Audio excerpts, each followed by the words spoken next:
Hello and welcome to a new episode on the RV. You might remember that in the last episode we set up the bathroom and the kitchen, and today we'll be working on the bedroom. Well, actually on two at once. As you can see, we're currently using the Firewood Furnace, which we plan to replace with a standalone diesel heater. We'll install the ducting for directing hot air and so on. This should be an interesting one, so get yourselves comfy and let's get this show on the road.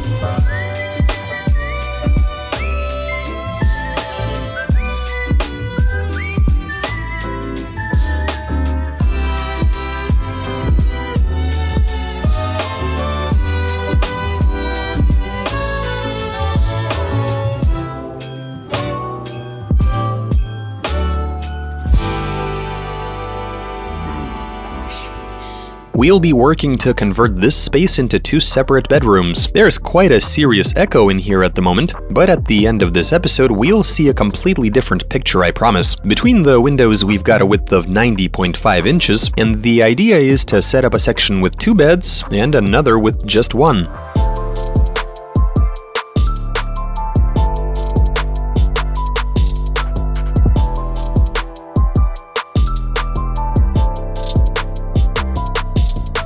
We still don't know what sort of bedroom doors we'll be using, but I know for sure that their placement will be pretty unorthodox. The thing is that it's a very tight space, and it's going to require two openings. We need to put together a quality frame out of square tubing, cover everything and tie it into the bus, and another problem that we've yet to address is the heating solution. So we're about to install our diesel heat generator, and then route the ducting into the bedroom to determine how much heat it's going to require. I think we can make do with some small diameter piping, given how snug it is in here. Even the slightest bit of warm air should be enough, especially considering that we've heat insulated the floor and the ceiling, plus we are running some double pane windows.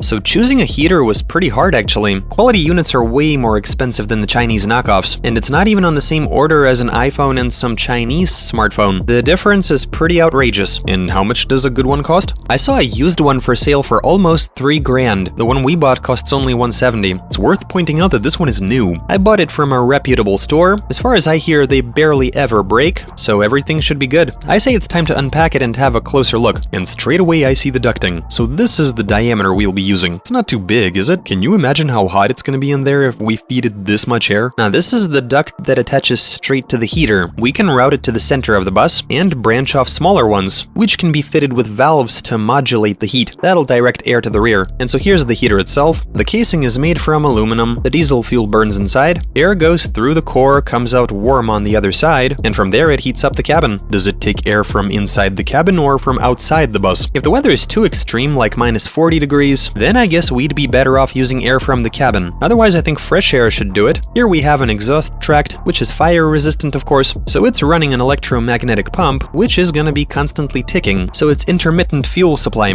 What's interesting is that it has remote control and a separate 10-liter fuel tank. Problem is, they don't work that well on low-quality fuel. The bus itself is going to be fed the cheaper low-quality fuel, and so that's the reason why these are on separate tanks. If we run the heat too frequently, we'll be running out of fuel quite often, so we should really give this thing a try.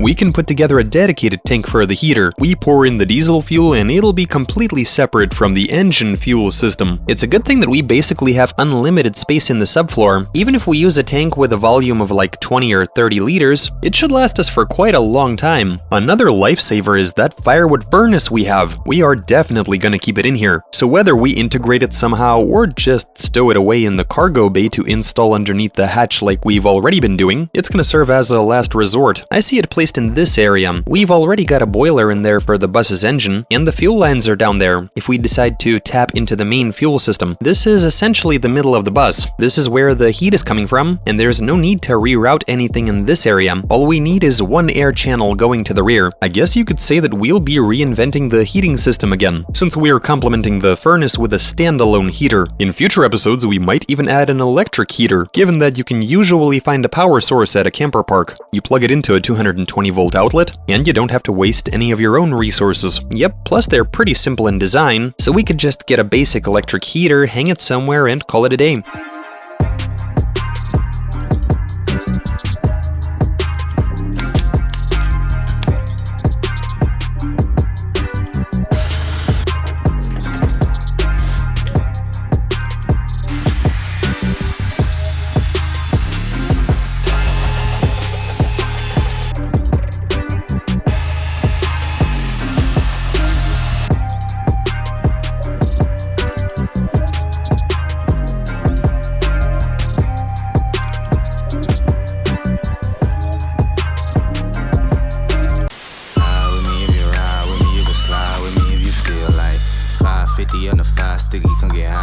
That's a deal, right?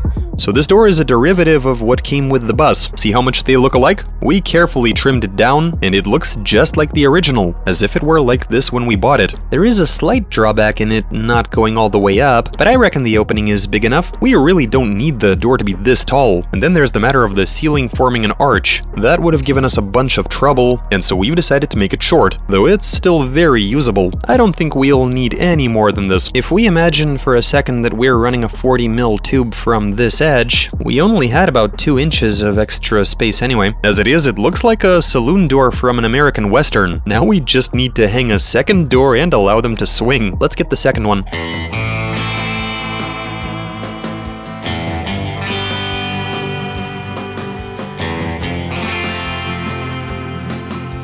So this door opens to this room. My immediate thoughts are that we should have a magnet right here to stick it in place. Try to keep your head beneath the door. Is that gonna work okay? Try to imagine that there's a beam up there. Okay, so I'm climbing in. Right here we're gonna have a wall. Indeed. You know what? You can even climb inside like this. Assuming you've got a clean mattress and you're not wearing any shoes. You're gonna be crawling in. Yep, on your knees. I think it works. Look at this, there is plenty of room in here. I can stretch out when lying down. You can already live in here. We'll build the lock into the door. The latch will somehow be integrated into the pillar, which we've yet to concoct. I don't see any serious obstacles. So right now your head is not higher than the door, not even the slightest, and you'll easily fit through the opening if, say, you were to crawl out. I feel as if it's missing a handle. I guess we can attach it to the door itself, one for you to grab when you're climbing out. Also, I think we could do with a step down here, or you could just do this, or you could wait until the bus starts braking and slingshots you out. Overall, this is turning out very nice. Initially, we thought that we'd be unable to divide that space into 2 rooms, but now I realize that there was no other way. Time to evaluate the second half of our sleeping area. I mean to say our second bedroom. We climb in exactly the same way. 1, 2, here we are. And now just look at how much space we have. More than enough for 1 person. And we still have room to spare in the living area, where we'll install a couch that folds into a bed. Looks like we got this figured out. After doing some measurements, we can safely say that our layout is going to work. Now it's just a matter of implementing everything.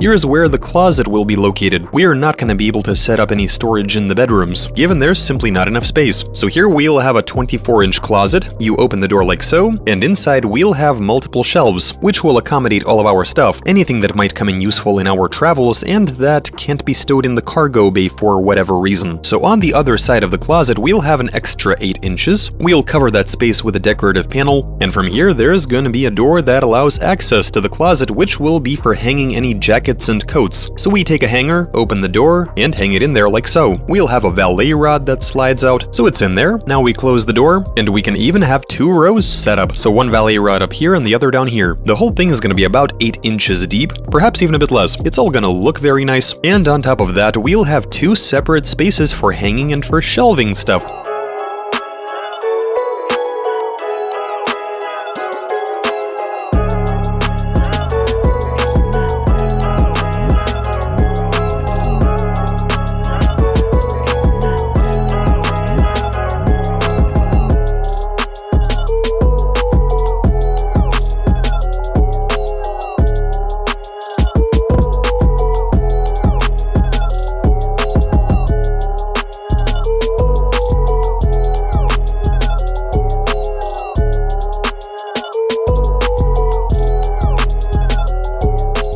So we welded in the door jambs. It's all done up properly, the durability is there. We were so happy yesterday, but then we realized that the plywood, and we intend to use whole slabs in here, it's not gonna fit through this opening, and so this support beam has to be chopped off.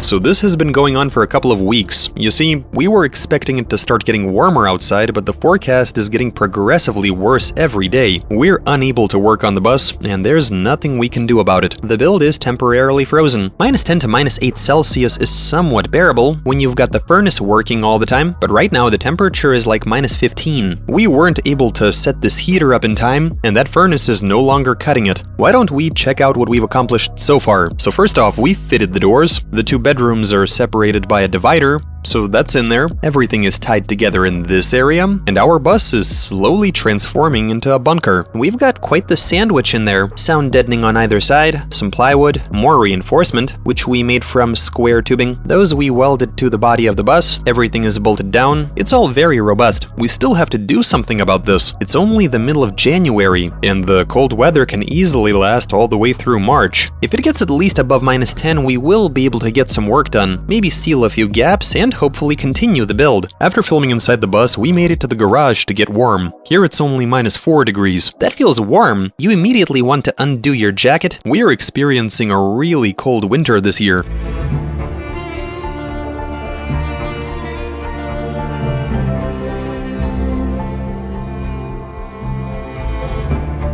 So while it's that cold outside and we can't maintain a comfortable temperature inside the RV, we've decided to sort the closet. We contacted a furniture manufacturer to help us put together a custom closet.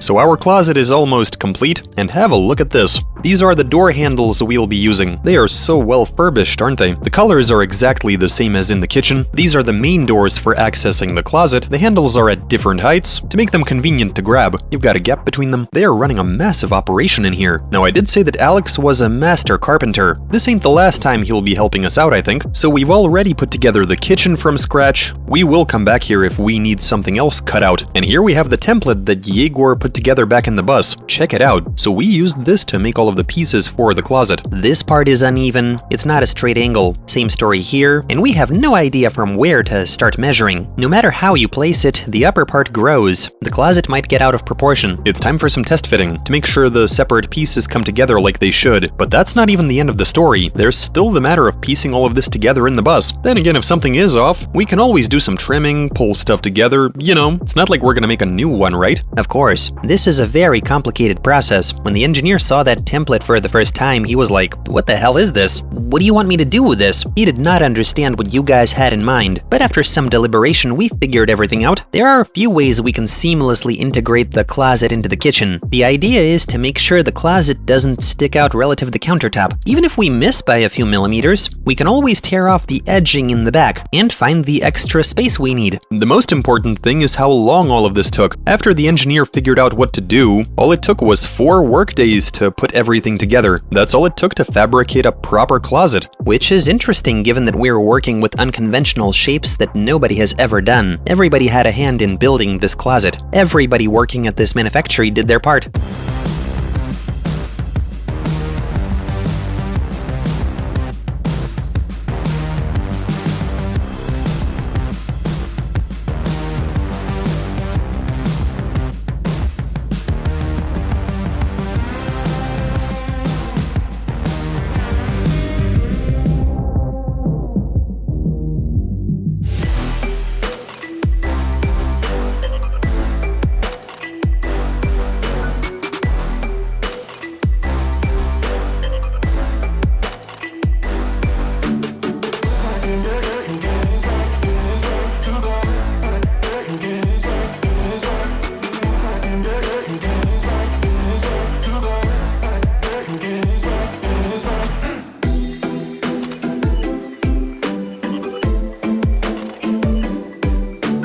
For the first time in a long while, you're eager to take off your coat inside the bus. I don't know how we made this work, but now it's warm in here thanks to that robust gas-powered heat cannon. 30 degrees, but it's impossible to work while it's running. It depletes all of the oxygen, plus you can smell the gas. Seems like the furnace is our only option, and we're about to find out whether it can sustain this temperature. We've already learned that it works great in -10 to -15. We will definitely have that closet installed today, if we can get it through the door. Perhaps it'll fit through the cargo bay. It might. At least there are no beams that could get in the way, so we can't quite finalize the bus yet until we figure out the overall layout, and nothing can be permanent. Remember what happened with this crossbeam? The guys had already welded it on, and then they tried to squeeze the plywood in. Ultimately, we had to cut this out, only then could we get the plywood in. You know we're gonna have to cut it out again, right? You see it's rubbing, and all because the hinge is a bit loose. Problem is, we welded the beam to fit the door in this position, and it's gonna rub up top if we screw the hinge in, so everything is going according to plan. This closet is actually very heavy, and it does not comply with the guidelines we were given at the start, when the guys advised us to keep everything as light as possible.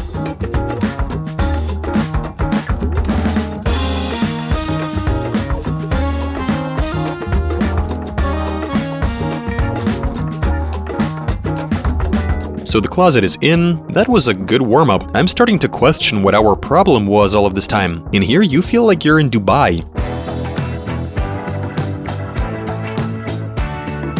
It's up against the ceiling. There's a piece sticking out because of the excess foam. So a bit of time has passed, and at this point we can safely say that injecting that foam was a miscalculation. It's literally impossible to make sure it evenly fills the entire cavity, all while getting everything insulated and not dislodging one of the panels. We really should have put in the time and cut out each separate segment. At least that would have ensured perfect alignment. As it is, the ceiling is all wavy due to the foam spreading out unevenly. Now we're gonna have to remove that panel, trim the excess foam, and only after we get the panel back on can we fit the closet.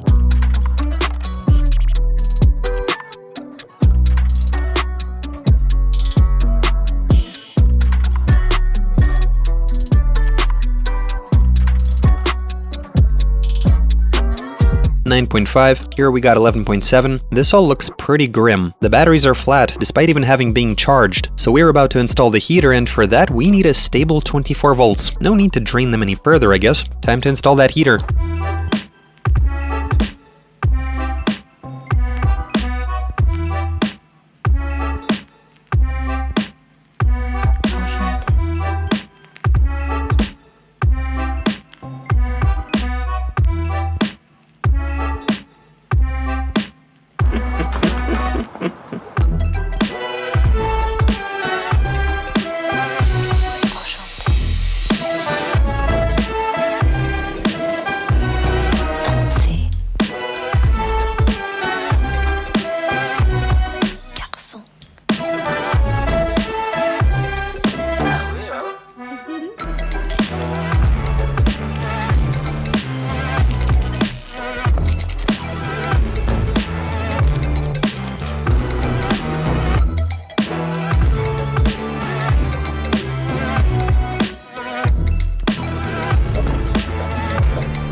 We are finally getting somewhere with that heater. It's already in its place, so here we have the factory standalone heater, which we can use for fuel. The hoses are tiny, so this is an appropriate fuel source. It really doesn't need that much. I think it takes in about 200 grams per hour or something ridiculous like that. I guess we'll find out soon. We tapped this line for the sake of convenience. The pump is going to be siphoning fuel from the stock boiler. How long can the power source handle running that heater? Assuming we stopped, shut the engine down, we've got a couple of 12-volt batteries, and so how long long can they provide juice for if we had an unlimited supply of fuel? You see, even if we were to put this heater into, say, a Mini Cooper, you can run it for the whole night and even start the car the following morning. But can it last a week? I don't know, well, maybe if we get at least a small solar panel going, one that'll work at 10 to 15% capacity in bad weather and be able to charge the batteries even slightly. In that scenario, I think that you can even get through the entire winter. I'm glad to hear that it'll last the night at least. That's not a bad place to start. I think we're gonna need several batteries, but I'm talking Mini Cooper. In our case, the bus drains the batteries and they themselves are pretty old. There's some testing that needs to be done. So we're distributing heat from here, right? Is it gonna be routed beneath the floor, or are we gonna bring it inside straight away? We do keep changing plans, but we are almost at that point. So it's high time to start thinking this through. It's facing that way so that the main duct follows a certain path. That we'll have to thoroughly insulate. It'll be under the floor and going all the way back. The intake wheel just directs somewhere to the side.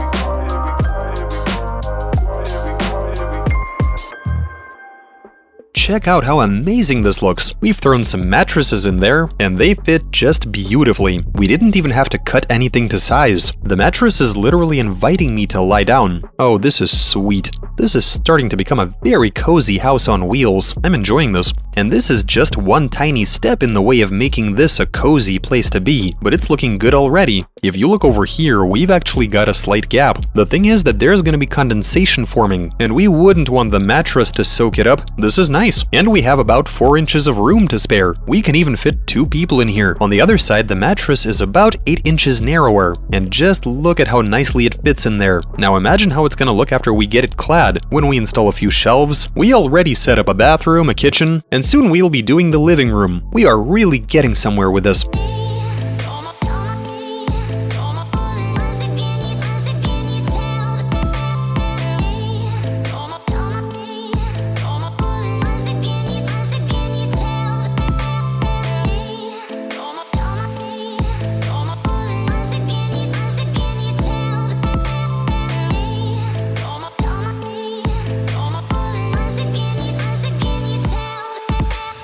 We've accomplished a few things this past day. We set up some lighting that's fed by the bus's batteries. We're running a super bright LED strip, which doesn't even have a diffuser. It's a temporary solution since we will be covering the ceiling and putting up completely different lighting. The heater is fired up and is working nicely, but you can see that there is air in the system. I've already blocked off the tube that's routed to the boiler, but we still have air coming from somewhere. Maybe there's a rotten fuel line somewhere, I don't know. But even with air, it still works without any hiccups. There were quite a few issues. The plug was giving us trouble, the batteries lost a ton of power, leading the heater to complain about a lack of voltage, but after sorting all of that, it works brilliantly. We just need to tidy everything up now, remove any unnecessary hoses, and relocate the gauge to the cabin, which also houses the controls for the heater.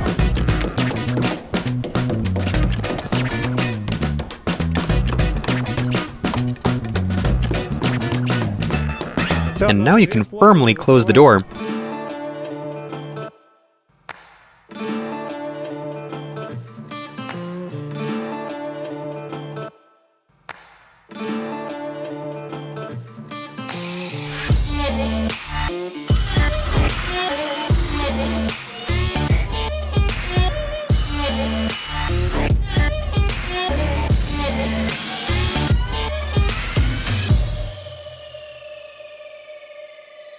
We've completed the process of building and preparing this bus for its maiden voyage. Let me do a presentation of our house on wheels for you guys.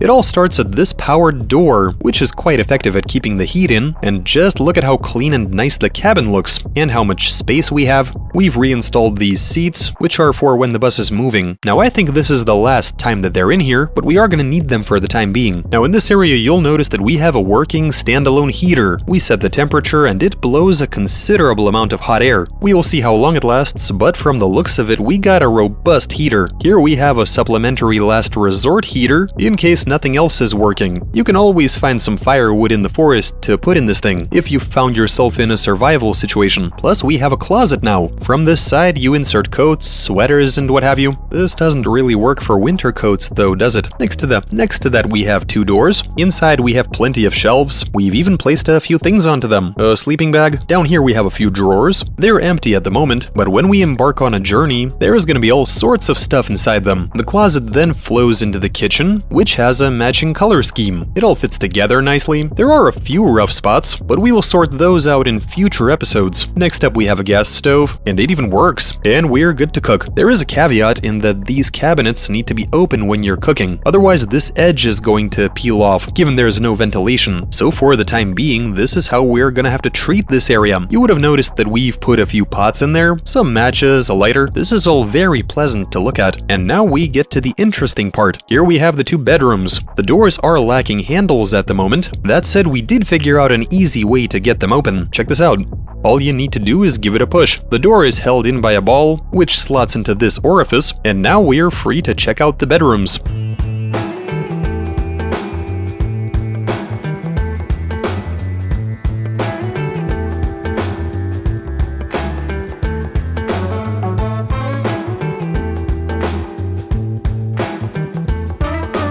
Opposite to that you have another door, and behind that there's another bedroom. Two people easily fit in here. Well, this is a sort of one-person suite. Why don't we climb in and try the beds out, eh? We've got everything we need. There's ample space in here. You can lie down. This is a really comfortable place to be, though getting out isn't too convenient with how low the floor is relative to the sleeper. We don't have a step yet, but once we install a door to the cargo bay, we will add one. On this side, you'll recall that we have a bathroom. We haven't done the plumbing yet, given it's winter outside, and we don't have heaters for the hoses yet, but we do have the water reservoirs set up. We'll be able to heat the water up using electricity and use it any time of the year.